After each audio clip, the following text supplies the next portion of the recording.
Hello guys, तो आज मैं डिज्नी के D23 में जो कुछ अनाउंस हुआ है उस पर बात करूंगा। तो आप लोग वीडियो को लास्ट तक जरूर देखना, मुझे उम्मीद है कि आपको वीडियो पसंद आएगी। तो सबसे पहले अगर हम एनिमेटेड सेक्शन की बात करें तो ज़ूटोपिया का पार्ट 2 इन प्रोडक्शन है, उसके पोस्टर्स वगैरह भी रिलीज किए गए हैं और हो सकता है कि इसका पार्ट 2 आपको नेक्स्ट ईयर यानी 2025 में देखने को मिल जाए। तो इनक्रेडिबल 3 भी ऑफिशियली इन प्रोडक्शन है और इसको ब्रैड बर्ड डेवलप कर रहे हैं। तो इसके बाद अगर हम बात करें तो टॉय स्टोरी 5 की फर्स्ट लुक देखने को मिली है जिसका नाम है टॉयज वर्सेस टैबलेट्स। तो उसके बाद मोआना के पार्ट 2 की भी हमें फर्स्ट लुक देखने को मिली जिसमें माउई का रोल रॉक प्ले करेंगे। उसके बाद फ्रोजन पार्ट 3 की अनाउंसमेंट की गई जो 2027 में रिलीज होगा।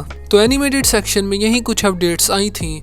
तो अब अगर हम लाइव एक्शन की बात करें तो अवतार 3 का टाइटल रिलीज कर दिया गया है जिसका नाम होगा अवतार फायर एंड ऐश।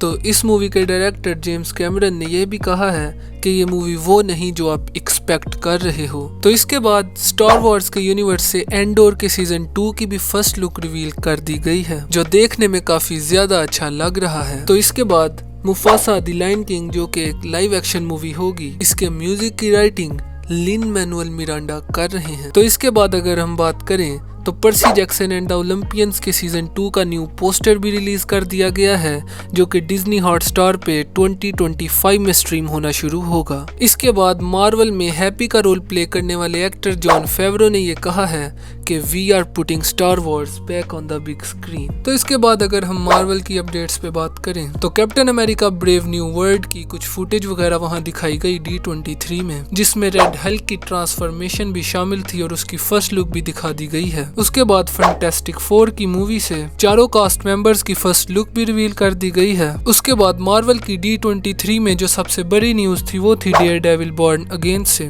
जिसका वहां पे ही जो ऑडियंस वगैरह मौजूद थी उसे ट्रेलर वगैरह दिखाया गया है। उसके बाद योर फ्रेंडली नेबरहुड स्पाइडरमैन जो कि मार्वल का एक एनिमेटेड प्रोजेक्ट है, उसमें डॉक्टर स्ट्रेंज भी अपीयर होंगे, ये भी रिवील कर दिया गया है। उसके बाद ये भी बताया गया है कि व्हाट इफ का जो सीजन 3 होगा वो इस सीरीज का एक फाइनल सीजन होगा, मतलब इसके बाद व्हाट इफ का कोई भी सीजन नहीं आएगा। उसके बाद ये भी बताया गया है कि व्हाट इफ का जो सीजन 3 होगा उसमें व्हाइट विजन, आयरन हार्ट और शैंग-ची भी अपीयर होंगे। उसके बाद ये भी बताया गया है कि व्हाट इफ के सीजन 3 में मून नाइट को ऑस्कर आइजैक ही आवाज देंगे। उसके बाद मार्वल की तरफ से एक लाइव एक्शन सीरीज आ रही है, उस पे भी बात की गई जिसका नाम होगा आइज ऑफ वकांडा, जिसको रायन कुगलर ही डायरेक्ट करेंगे। उसके बाद ये भी बताया गया है कि इस सीरीज के टोटल 4 एपिसोड्स होंगे और ये जो सीरीज है ये वकांडा की सारी हिस्ट्री को कवर करेगी। तो D23 से अब तक ओवरऑल यही अपडेट्स वगैरह आई हैं। तो जब और कुछ अपडेट्स आएंगी, क्योंकि D23 2 से 3 दिन तक चलता है, तो वो भी मैं कवर करूंगा। तो अगर आप लोग वो अपडेट्स मिस नहीं करना चाहते तो आप लोग मेरे चैनल को भी सब्सक्राइब कर देना।